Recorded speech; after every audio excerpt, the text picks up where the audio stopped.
ಜೀನಾಗಿ ಸಂಪಾದಕತ್ವದಲ್ಲಿ ಜಿಎನ್ಎಸ್ news ಸಾಗರ ಸುತ್ತದ ಆಚೆ ಬುಧವಾರದ news ಅಪ್ಡೇಟ್ಗೆ ತಮಗೆ ಸ್ವಾಗತ.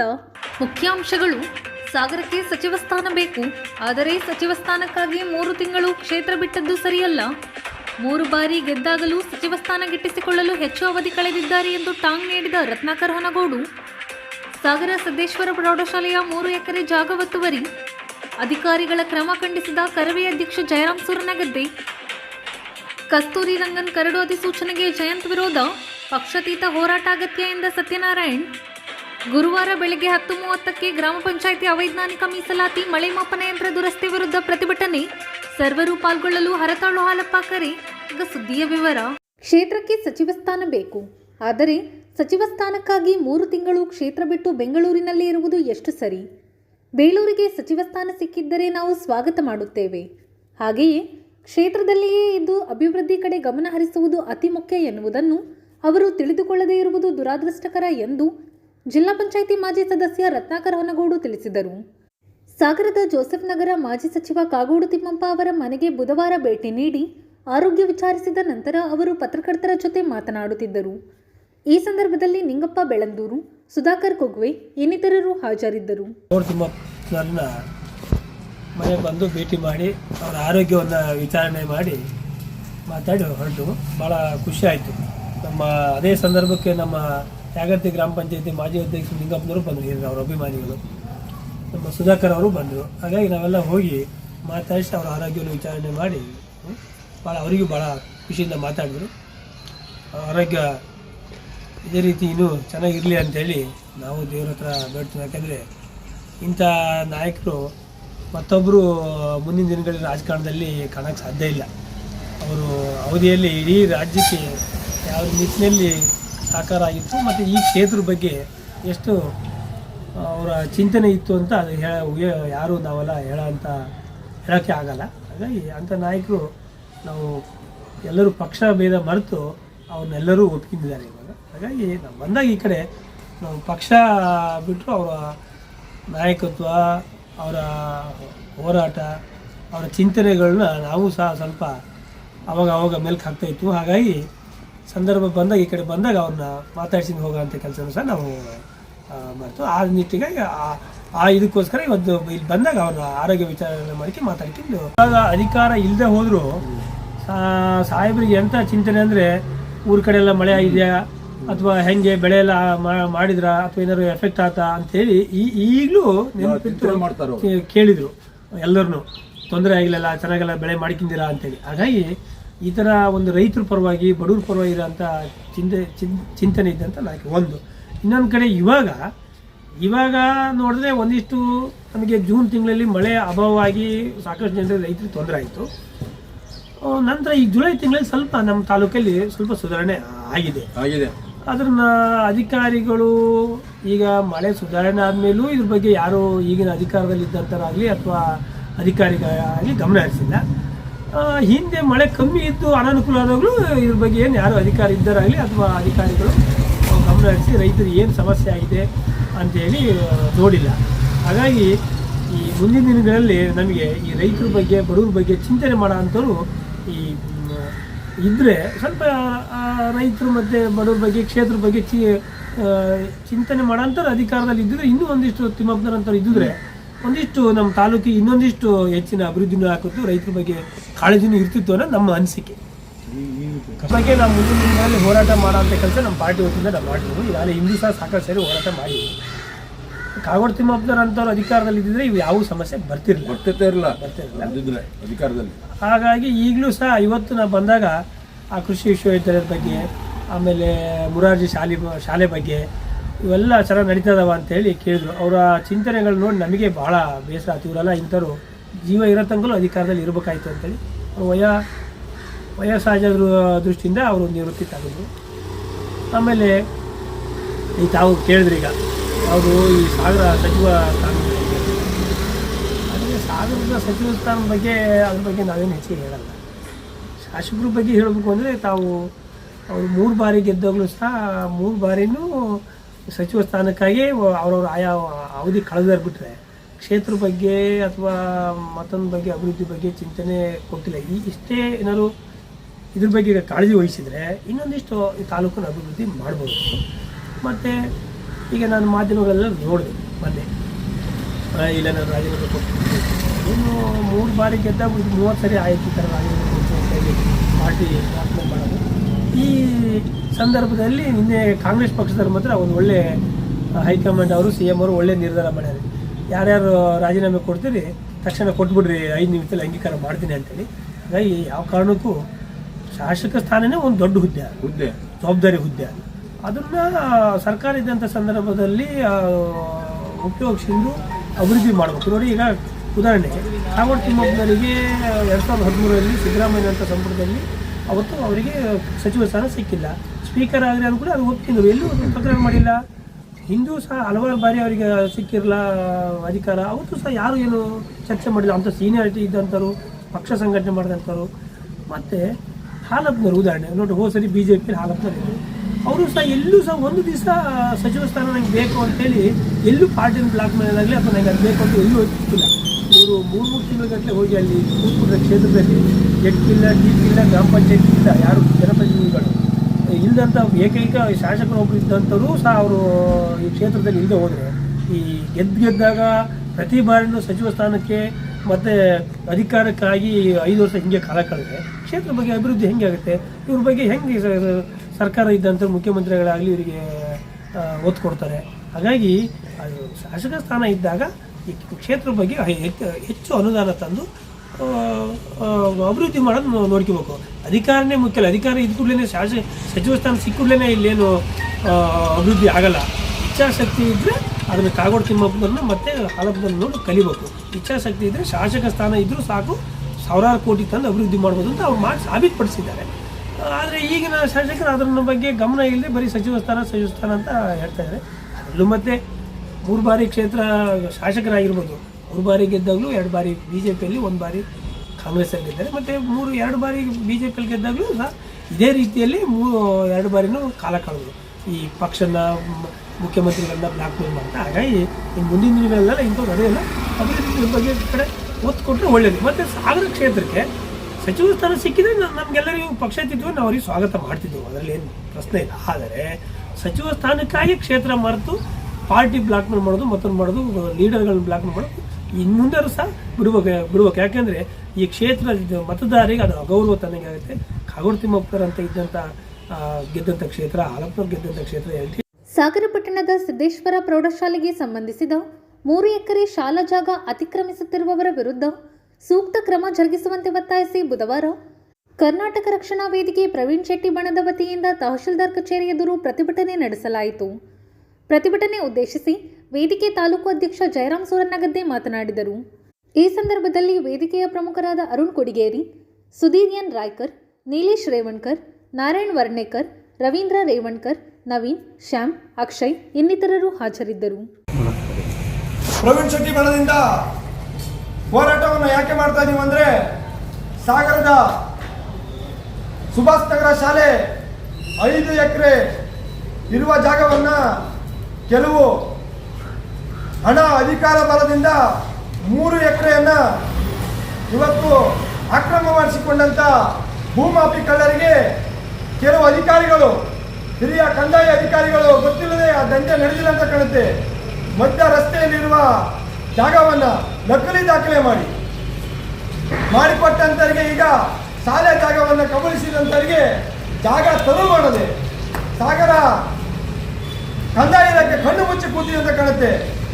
ಸುಮಾರು ಒಂದು 15 ದಿನ ಹಿಂದೆ ಕಂದಾಯ ಇಲಾಖೆ ಸರ್ವೆ ಡಿಪಾರ್ಟ್ಮೆಂಟ್ ಸರ್ವೆ ಮಾಡಿದ್ರು ಕೂಡ ತೆರವು ಮಾಡದೆ ಇನ್ನೂ ಮೌನವಹಿಸಿದ್ದಾರೆ. ಯಾವತ್ತು ಶಾಲೆ ಜಾಗ ದೇವರ ಜಾಗ ಅಂತಾರೆ, ದೇವರ ಜಾಗವನ್ನು ಕಬಳಿಸಿದಂತ ವಿರುದ್ಧ ಕಬಳಿಸಿಕೊಂಡಂತ ಅಧಿಕಾರಿಗಳು ಸಾರ್ವಜನಿಕರ ಜಾಗವನ್ನು ಶಾಲೆ ಜಾಗವನ್ನು ಕಬಳಿಸಿದಂತ ಅಂತ ವ್ಯಕ್ತಿಗಳಿಗೆ ಇನ್ನೂ ಕೂಡ ತೆರವು ಮಾಡದೆ ದಾಖಲೆಯನ್ನು ಪರಿಶೀಲನೆ ಮಾಡುತ್ತೀವಿ ಅಂತ ಸಾಗರ ಕಂದಾಯ ಇಲಾಖೆ. ಆದರೆ ಈಗಿನ ಹೊಸದಾಗಿ ಬಂದ ತಹಶೀಲ್ದಾರ್ ಮೇಡಮ್ ಅವರೇ, ಸಾಗರದಲ್ಲಿ ಭೂಮಾಫಿ ಕಳ್ಳರ ಕೈಚಳಕ ಬಹಳ ನಡೆದಿದೆ. ನಿಮ್ಮ ಕಂದಾಯ ಇಲಾಖೆ ಅಧಿಕಾರಿ ಕೂಡ ಇದ್ದಾರೆ. ಹಾಗಾಗಿ ಸರ್ಕಾರಿ ಶಾಲೆ ಜಾಗ ಉಳಿಸಿ ಶಾಲೆ ಮಕ್ಕಳ ಭವಿಷ್ಯಕ್ಕಾಗಿ 5 ಎಕರೆ ಜಾಗವನ್ನ ಯಾರು ಹಿಂದಿನ ರಾಜಕಾರಣಿಗಳು ಹೋರಾಟಗಾರರನ್ನ ಅದನ್ನು ರೆಕಾರ್ಡ್ ಮಾಡಿದ್ರು, ಆ ಜಾಗವನ್ನ ಕಬಳಿಸಿದಂತ ವ್ಯಕ್ತಿಗಳಿಗೆ ಕೂಡಲೇ ತೆರವು ಮಾಡಬೇಕು, ಶಾಲೆ ಜಾಗವನ್ನ ಉಳಿಸಬೇಕು. ಈಗ ಸಾಗರದಲ್ಲಿ ಯಾರೋ ಪುಣ್ಯಾತ್ಮ ದಿನ ತಾಲೂಕು ಕಚೇರಿಗೆ ಬರ್ತಾರಂತೆ, ಅದು ಸುಳ್ಳು ದಾಖಲು, ಆ ದಾಖಲು ಸರಿ ಇಲ್ಲ ಅಂತಾರಂತೆ.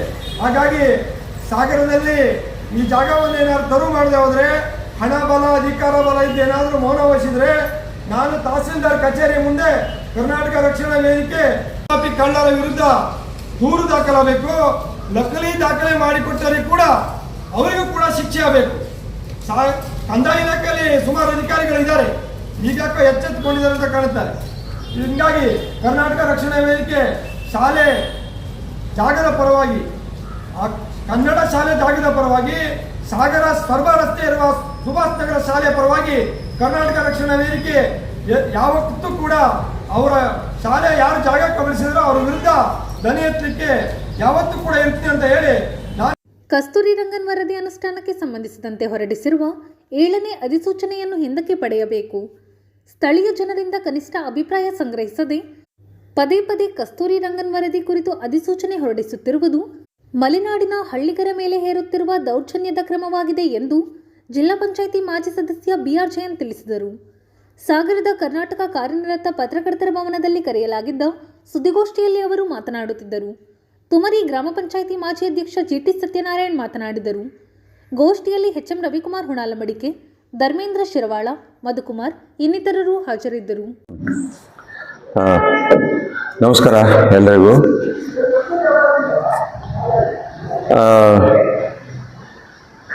ಕಸ್ತೂರಿ ರಂಗನ್ ಸಮಿತಿ ವರದಿಯ ಆಧಾರದ ಮೇಲೆ ಮತ್ತೆ ಪುನಃ ಈಗ ಪಶ್ಚಿಮ ಘಟ್ಟಗಳ ಪ್ರದೇಶಗಳನ್ನು ಪರಿಸರ ಸೂಕ್ಷ್ಮ ವಲಯ ಅಂಥೇಳಿ ಘೋಷಣೆ ಮಾಡೋದಕ್ಕೋಸ್ಕರ ಒಂದು ಅಧಿಸೂಚನೆಯನ್ನು ಕೇಂದ್ರ ಸರ್ಕಾರ ಈಗಾಗಲೇ ಹೊರಡಿಸಿದೆ. 2013ನೇ ಇಸ್ವಿಯಿಂದಲೂ ಕೂಡ ಕೇಂದ್ರ ಸರ್ಕಾರ ಇದನ್ನು ಪದೇ ಪದೇ ಈ ಅಧಿಸೂಚನೆಗಳನ್ನು ಹೊರಡಿಸ್ತಾ ಇದೆ. ಅದಕ್ಕೆ ಮಲೆನಾಡಿನ ಜನ ಮತ್ತು ಸರ್ಕಾರ, ಕರ್ನಾಟಕ ಮತ್ತು ಕೇರಳ ಸರ್ಕಾರ ಇದಕ್ಕೆ ವಿರೋಧವನ್ನು ಕೂಡ ಈಗಾಗಲೇ ಅನೇಕ ಬಾರಿ ವ್ಯಕ್ತಪಡಿಸಿದೆ. ಈ ವರದಿಯನ್ನು ಮಲೆನಾಡಿನ ಜನ ತಿರಸ್ಕರಿಸಿದ್ದಾರೆ. ಮತ್ತೆ ಇದು ಸಂಪೂರ್ಣವಾಗಿ ಜನವಿರೋಧಿ ಕ್ರಮ ಆಗಿದೆ. ಇದು ಜನರ ನಂಬಿಕೆಯನ್ನು ಕೂಡ ಇದು ಉಳಿಸ್ಕೊಳ್ಳೋಕ್ಕೆ ಸಾಧ್ಯವಾಗಿಲ್ಲ. ಈ ವರದಿ ಬನ್ನಿ, ಇದು ಧರ್ಮೇಂದ್ರ ಅವರ ಹೆಸರು ಒಂದು ಹಾಕೊಳ್ಳಿ.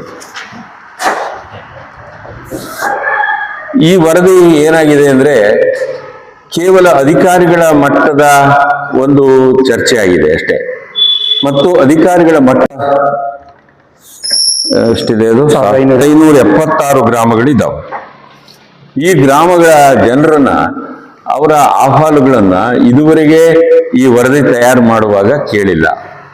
ಮತ್ತೆ ಅವರಿಗೆ ಆಗುವ ತೊಂದರೆಗಳನ್ನು ಕೂಡ ಅವರು ವಿಚಾರಿಸಲಿಲ್ಲ. ಅವರ ತಕರಾರುಗಳನ್ನ ದಾಖಲು ಕೂಡ ಮಾಡಲಿಲ್ಲ. ಹಾಗಾಗಿ ಇದು ಕೇವಲ ಅಧಿಕಾರಿಗಳ ಮಟ್ಟದ ಚರ್ಚೆ, ತೀರ್ಮಾನ ಆಗಿದ್ದು ಅದನ್ನ ಸೂಕ್ಷ್ಮ ವಲಯದ ಹೆಸರಿನಲ್ಲಿ ನಮ್ಮ ಮಲೆನಾಡಿನ ಗ್ರಾಮೀಣ ಜನತೆಯ ಮೇಲೆ ಹೇರುವ ಪ್ರಯತ್ನವನ್ನ ಇವತ್ತು ಕೇಂದ್ರ ಸರ್ಕಾರ ಮಾಡ್ತಾ ಇದೆ. ಯಾಕೆ ಜನ ಅದನ್ನು ವಿರೋಧ ಮಾಡ್ತಾರೆ? ಅದಕ್ಕೆ ನೋಡಿ, ಈಗಾಗಲೇ ನಮ್ಮಲ್ಲಿ ವನ್ಯಜೀವಿ ವಲಯ ಅಂತೇಳಿ ಘೋಷಣೆ ಮಾಡಿದ್ದಾರೆ.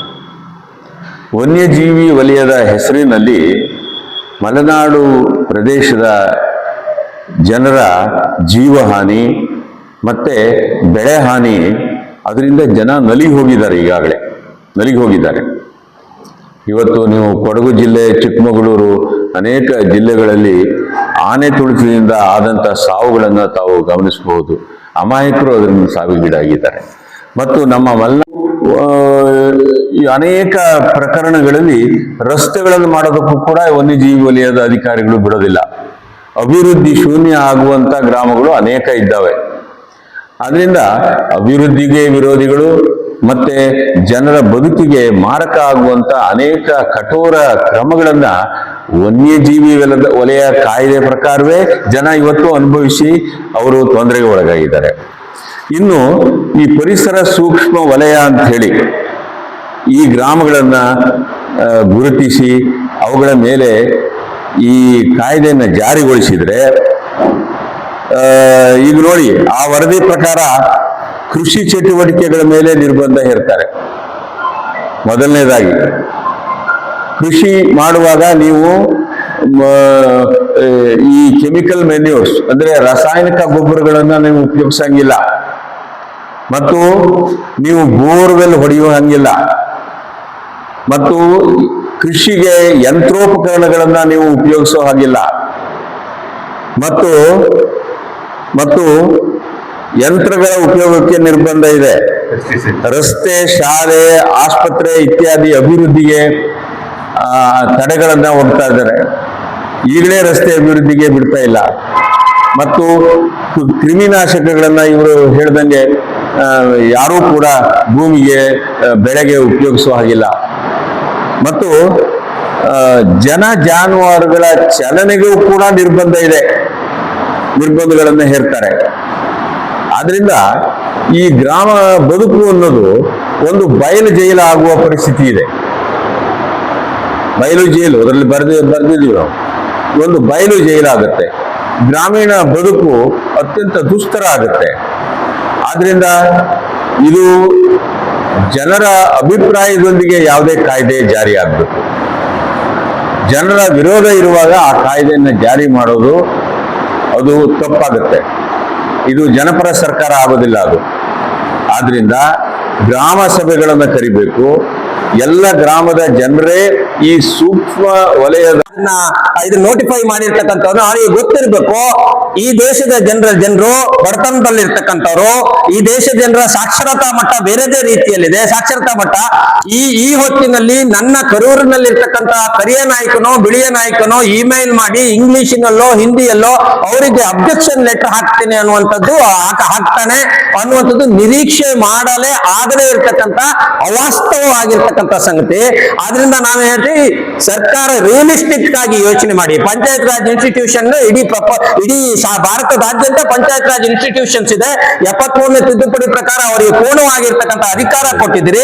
ಗ್ರಾಮ ಸಭೆ ಕರೆದು, ವಾರ್ಡ್ ಸಭೆ ಕರೆದು ಅವರ ಅಭಿಪ್ರಾಯಗಳ ಮಂಡನೆಯ ಮೇಲೆ ನಿರ್ಧಾರವನ್ನು ತೆಗೆದುಕೋಬೇಕು ಅಂತ ಸ್ವತಃ ವಿವಿಧ ಅರಣ್ಯ ಹಕ್ಕುಗಳ ಕಾಯ್ದೆ ಮತ್ತು ಅರಣ್ಯದ ಆಕ್ಟ್ ಹೇಳುತ್ತೆ. ಆದ್ರಿಂದ ಕಸ್ತೂರಿ ರಂಗನ್ ವರದಿಯ ಈ 7ನೇ ಏನು ಅಧಿಸೂಚನೆಯವರು ಬಿಡುಗಡೆ ಮಾಡಿ ಹೊರಟಿದ್ದಾರೋ ಇದು ತರಾತುರಿಯ ನಿರ್ಧಾರ ಮತ್ತು ಅವೈಜ್ಞಾನಿಕ ನಿರ್ಧಾರ. ಬಹಳ ಮುಖ್ಯವಾಗಿ ಮಲೆನಾಡಿಗೆ ಮರಣ ಶಾಸನವಾಗುವಂತ ಇದನ್ನ ಮಲೆನಾಡಿನ ರೈತರು ಒಕ್ಕೋರ್ನಿಂದ ವಿರೋಧಿಸಬೇಕು. ನಾವೆಲ್ಲರೂ ಒಕ್ಕೋರ್ನಿಂದ ಪಕ್ಷ ಭೇದ ಮರೆತು, ಸೈದ್ಧಾಂತಿಕ ಭಿನ್ನಾಭಿಪ್ರಾಯ ಮರೆತು, ಆಲೋಚನಾ ಭಿನ್ನಾಭಿಪ್ರಾಯ ಮರೆತು ನಾವೆಲ್ಲ ಒಟ್ಟಾಗಿ ಎಳಿಸಬೇಕಾದ ಅನಿವಾರ್ಯತೆ ಇದೆ ಅನ್ನೋ ವಿಚಾರನೆ ಹೇಳ್ತಾ ಇದ್ದೇನೆ. ಅಡಿಷನಲ್ ಸಂಗತಿ, ಶಿವಮೊಗ್ಗ ಜಿಲ್ಲೆಗೆ 7 ಅಭಯಾರಣ್ಯಗಳನ್ನ ಘೋಷಣೆ ಮಾಡಲಾಗಿದೆ. ಶಿವಮೊಗ್ಗ ಜಿಲ್ಲೆಯಲ್ಲಿ 7 ಅಭಯಾರಣ್ಯಗಳನ್ನ ಘೋಷಣೆ ಮಾಡ್ತೀರಿ. ಸರಿ ಹೊತ್ತಿನಲ್ಲಿ 8 ರಿಂದ 9 ಡ್ಯಾಮ್ಗಳನ್ನ ಬರೀ 200 ಕಿಲೋಮೀಟರ್ನ ವ್ಯಾಪ್ತಿಯಲ್ಲಿ ಚಿಕ್ಕಮಗಳೂರು ಟು ಗೇರ್ಸೊಪ್ಪದ ಒಳಗಡೆ 7 ರಿಂದ 8 ಡ್ಯಾಮ್ಗಳನ್ನು ಕಟ್ತೀರಿ. ಆ ಡ್ಯಾಮ್ ಕಟ್ಟಿರ್ತಕ್ಕಂಥ ಜನರನ್ನ ತೆಗೆದುಕೊಂಡೋಗಿ ಅವ್ರಿಗೆ ಹಕ್ಕಿಲ್ಲದೆ ತೆಗೆದುಕೊಂಡೋಗಿ ಬಿಟ್ಟಿದ್ದೀರಿ. ಸಾಗರ ತಾಲೂಕಿಗೆ ಘೋಷಣೆ ಮಾಡಿರುವ ಗ್ರಾಮ ಪಂಚಾಯಿತಿ ಅವೈಜ್ಞಾನಿಕ ಮೀಸಲಾತಿ, ಮಳೆ ಮಾಪನ ಯಂತ್ರ ದುರಸ್ತಿ ಮತ್ತು ಬೆಳೆ ವಿಮೆ ಇನ್ನಿತರೆ ಕುರಿತು ಗುರುವಾರ ಉಪವಿಭಾಗಾಧಿಕಾರಿಗಳ ಕಚೇರಿ ಎದುರು ಪ್ರತಿಭಟನೆ ಹಮ್ಮಿಕೊಂಡಿದ್ದು, ಸಾರ್ವಜನಿಕರು ಪಾಲ್ಗೊಳ್ಳಲು ಮಾಜಿ ಸಚಿವ ಹಾಗೂ ಬಿಜೆಪಿ ರಾಜ್ಯ ಉಪಾಧ್ಯಕ್ಷ ಹರತಾಳು ಹಾಲಪ್ಪ ಮನವಿ ಮಾಡಿದ್ದಾರೆ. ಎಲ್ಲರಿಗೂ ನಮಸ್ಕಾರ. ರಾಜ್ಯ ಸರ್ಕಾರ, ಜಿಲ್ಲಾಡಳಿತ, ತಾಲೂಕು ಆಡಳಿತದಿಂದ ಗ್ರಾಮ ಪಂಚಾಯಿತಿಗಳ ಚುನಾವಣಾ ರಿಸರ್ವೇಷನ್ಗಳನ್ನು ಮಾಡಲಾಗಿದೆ. ಅದು ಅತ್ಯಂತ ಅವೈಜ್ಞಾನಿಕವಾಗಿದೆ. ಅನೇಕ ಜನರು ನಿಲ್ದಿದ್ದಾಗಿದೆ. ಚುನಾವಣೆಗೆ ಎಲ್ಲ ಪಾರ್ಟಿಗೂ ಇದು ಅನ್ಯಾಯ ಆಗಿದೆ, ಸರಿ ಇಲ್ಲ. AC ಆಫೀಸ್ನಿಂದ 10:15 ಗಂಟೆಗೆ ಪ್ರತಿಭಟನೆ ಇಟ್ಕೊಂಡಿದ್ದೇವೆ. ಅದಕ್ಕೆ ಮೊದಲು 10 ಗಂಟೆಗೆ ತಾಲೂಕು BJP ಆಫೀಸ್ನಲ್ಲಿ ಹೆಚ್ಚಿನ ಸಂಖ್ಯೆಯಲ್ಲಿ ಸೇರಬೇಕು. ರೈತ ಸಮಸ್ಯೆಗಳು ಮತ್ತು ವಿಮೆ ಬೆಳೆ ವಿಮೆ ಬಗ್ಗೆ ಅವೈಜ್ಞಾನಿಕವಾಗಿ ಮಾಡ್ತಾ ಇದ್ದಾರೆ ಮತ್ತು ಇಲ್ಲಿವರೆಗೆ ಸುಮಾರು 13 ಮಳೆ ಮಾಪನ ಕೇಂದ್ರಗಳೇ ವರ್ಕ್ ಆಗ್ತಾ ಇಲ್ಲ. ಅದರಿಂದ ಸರ್ಕಾರದ ವಿರುದ್ಧ ಬೃಹತ್ ಪ್ರತಿಭಟನೆ ಹಮ್ಮಿಕೊಂಡಿದ್ದೇವೆ. ಇದಕ್ಕೆ ಬಿಜೆಪಿ ಪಕ್ಷದ ಎಲ್ಲ ಪದಾಧಿಕಾರಿಗಳು, ಹಿರಿಯ ಮುಖಂಡರುಗಳು, ರೈತ ಬಂಧುವರು ಆಗಮಿಸಬೇಕು ಅಂತ ಕಳಕಳಿಯಿಂದ ವಿನಂತಿ ಮಾಡ್ತೇನೆ. ಇದು ಬುಧವಾರದ ಸಮಗ್ರ ಸುದ್ದಿ. ನಿರಂತರ ಸುದ್ದಿಗಾಗಿ ನೋಡ್ತಾ ಇರಿ GNS ನ್ಯೂಸ್. ನಮಸ್ಕಾರ.